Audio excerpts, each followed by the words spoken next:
નમસ્કાર, welcome back. Radio city joke સ્ટુડિયોમાં આપનું સ્વાગત છે. કિશોર કાકા આપણી સાથે જ બેઠા છે. કાકા, આપણા લિસનર્સ એવું પૂછે છે હા યુટ્યુબ પર કે તમારો સાળો મહેશ કાલાઘટ્ટા હા એ ક્યાં છે? નવો બિઝનેસ કરે છે. સ્મશાનમાં પીસીઓ ખોલ્યું છે. Plus સ્મશાનમાં PCO ખોલાય? એ બધું કરી શકે. મેં એને કેટલો સમજાયો. મેં કહું સિંગુડા, તું સ્મશાનમાં પીસીઓ ખોલે છે, તઈ ફોન કરવા કોણ આવવાનું? તો કે નાના જીજુ કે અગ્નિ સંસ્કાર ચાલતા હોય ત્યારે કઈ બધા રિલેટિવ્સને ઇન્ફોર્મ કરવું હોય તો આપણે ત્યાંથી ફોન કરે એમ. પાછો કે આપણી કોમ્પિટિશનમાં કે જીજુ અહીંયા કોઈ જ નહીં. હા પણ તો તઈ કોણ આવે ફોન કરવાલા? ખરો છે પણ તમારો સાળો ના, પાછો 2 તાળા મારે છે રાત્રે. મને કે જીજુ આજકાલ છે ને ચોરીનો ખતરો બહુ છે. અલા સ્મશાનમાં તારો કાકો ચોરી કરવા આવવાનો તઈ?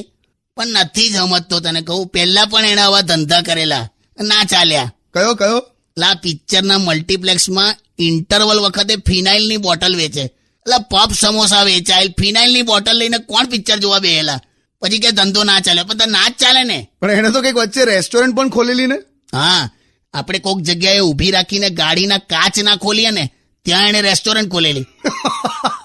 સ્ટે ટ્યુન વિથ કિશોર કાકા ઓનલી ઓન રેડિયો સિટી 91.1.